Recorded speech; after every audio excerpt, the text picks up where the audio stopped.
Hi, and welcome to my channel. I'm here with Andrew Marvell's to His Coy Mistress. There are some points to be made before reading the poem. First, for example, I will talk about Andrew Marvell himself, who he was, and the tradition of metaphysical poetry. Then, about the date of the publication of the poem and the problems related to its publication, or the problems which actually blocked its publication. And thirdly, I will talk about the structure of the poem. So, first about Andrew Marvell. Andrew Marvell is historically considered as part of the traditional movement of metaphysical poetry. Metaphysical poets were actually the followers of John Donne, and if you're interested to know more about them, you can check my video on John Donne's poem, and the link will appear here for you. By the way, what about metaphysical poetry? The metaphysical poets used a series of techniques. For example, they preferred to directly address the audience. They preferred not to be like the Renaissance poets or the Elizabethan poets, using embellished forms of poetry or highly ornamented words and things like that. They preferred more colloquial or, let's say, everyday type of a uh, language, and they also use the technique of dialogue. So many of their poems are actually written in the form of a dialogue, or at least there is an address and an addressee like this poem. The metaphysical poets also were famous for using a specific type of a metaphor, which was called metaphysical conceit. A metaphysical conceit is actually a form of a metaphor which is far-fetched. There is made a comparison between two things which are apparently unlike, and the poet connects them. Also, metaphysical poets preferred using terminology and concepts that actually belong to other discourses, like using geography, using biblical discourse, using the different forms of sciences like mathematics. So they introduced words, terms, concepts taken from other forms of knowledge in their poems, and that's why maybe many of their later critics condemned them and even called them metaphysical, because they attempted to connect poetry to something outside the world of literature. And about love, when these metaphysical poets talk about love and they are addressing a woman, they are really addressing the woman. And they are addressing love in its earthly form. So it is not a high type of love. And then what you can find in Shakespearean sonnets or other forms of sonnets written during the Renaissance across Europe. When they address a woman, they are addressing the woman and asking her maybe to have an affair with them or to make love, to have sex. So when they talk about love, there is a very earthly, down to earth, let's say, a tangible type of a love, a love between two human beings. Well, knowing these about metaphysical poems, now we can turn to the time of the writing of the poem. Actually, the poem is composed at a time we're not sure whether just before the interregnum period or during the interregnum period. And what about interregnum period? The interregnum period is a period in the history of England when England had, or the United Kingdom, or let's say Britain, did not have a king. And then instead of a king, the parliament was controlling the country, besides the presence of a Lord Protector who was actually Oliver Cromwell.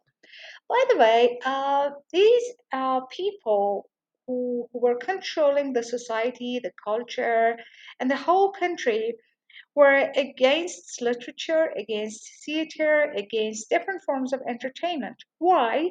Because they rooted back to the Puritans. And who were Puritans? The Puritans were a specific group of Protestants who were actually protesting more than the Protestants. They thought that the Protestant church is not pure enough. There is still some let's say, elements in it, or there are some practices in the church which are not uh, let's say, like the Protestant ideal. So there are resemblances between this Protestant church and the Catholic church. So they decided to purify the Protestant church from these elements, and they thought that maybe such elements, such worldly elements, such in the lives of the people are also uh, the results of the bad religious education, and they wanted to purify the people from them. So it was not a good time or a high time for publication of such a poem, To His Coy Mistress. It was not pure enough. That's why the poem was not published at the time of its composition, and it was published posthumously after the death of Andrew Marvell in 1681. The interregnum period actually ended in 1660 when the king was back to England. And I also have some points about the structure and the theme of the poem.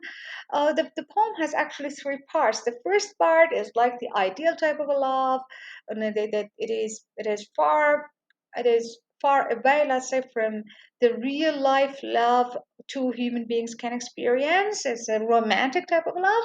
The second part, the shadow of time darkens the atmosphere between the two lovers, and finally we have the image of the true love according to the viewpoint of the persona of the poem. And his suggestion, actually, we have the resolution in the end. And the poem is thematically connected to the ideas of carpe diem. Carpe diem refers to a philosophy, a hedonistic kind of a philosophy of life, which appreciates living at the moment or seizing the day. So the poem is about seizing the moment or keeping up with the moment, or to live in the moment. And about the word coy in the title of the poem, coyness refers to a specific type of shyness, that you're actually not shy, but you're pretending to be shy. So there is a woman who plays reluctant, that okay, I'm not interested in your love, and refuses the guy. And we have a guy who insists on making love or asking the woman to be his mistress. Let's see what is happening in the poem. Had we but whirled enough and time, and you see, had we don't have time. Had we but whirled enough and time, and and this part talks about both geography, space, and time and history. So if we had time enough, uh, let's say, utilize the whole history and the whole space of the universe to make our love extended. But poor us. We are two human beings with a limited of time, with a limited space, so let's do it. Had we but whirled enough in time, this coyness lady were no crime. We should sit down and think which way to walk and pass our long love's day. The whole universe and the whole time would be at our disposal if we were not just limited real human beings. Thou by the Indian Ganges side shouldest rubies find. Indian Ganges is a reference to the river, to the Ganges River in India. So they are far apart. Thou by the Indian Ganges side shouldest rubies find. I by the tide of Humber in England would complain about it. Oh, but we cannot do it.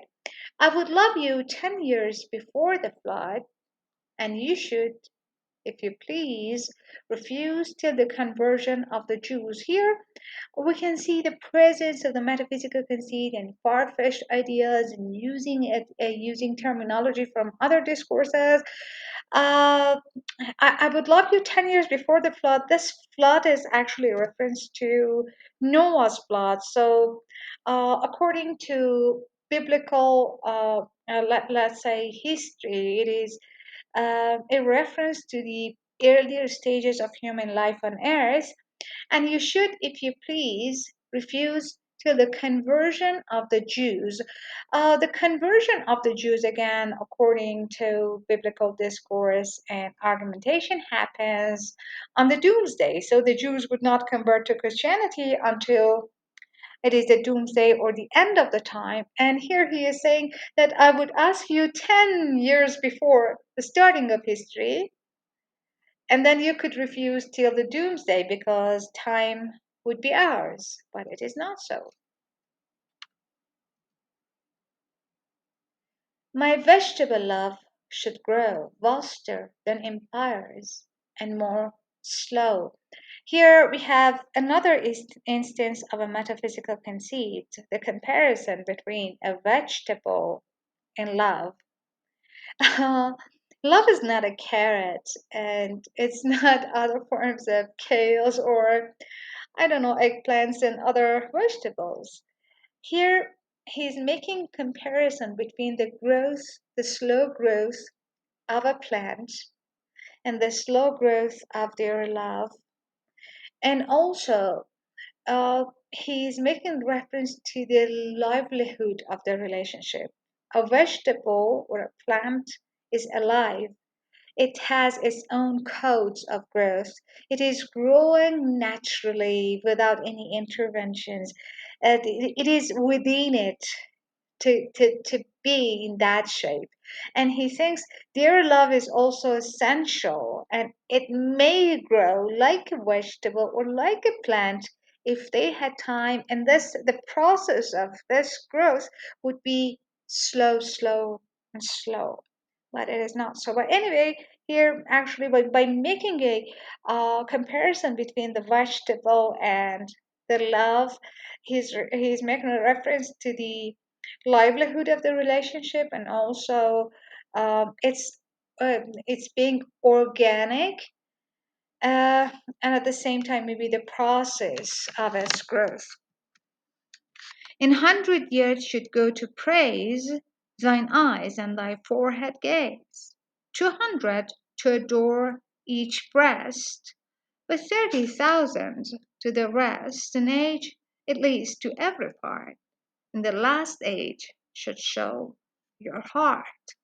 And here, the romantic part of the poem ends, and as the coy lady does not give any answers, or she does not nod maybe to the relationship, he becomes more realistic. For lady, at first he says, Lady, you deserve this state, nor would I love at lower rates. But there are problems. Let's be realistic.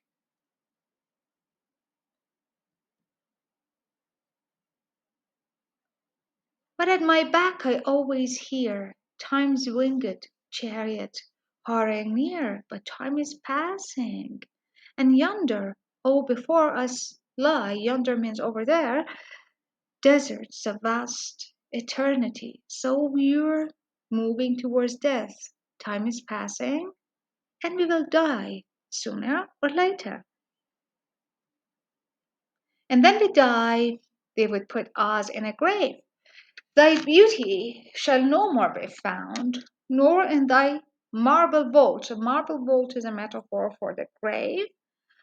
And thy marble vault shall sound my echoing song. When you're dead, you cannot hear me singing a song for you. Then worms shall try that long preserved virginity. And here he uses a phallic image, a Freudian kind of phallic image. The worms are phallic shaped, and then the virginity which is kept from the man is now tried by the worms, another maybe phallic item. And your quench, quench means old fashioned, honor turn to dust. And now all of us are going to turn to dust. So if you're going to die. and into ashes, oh my lust.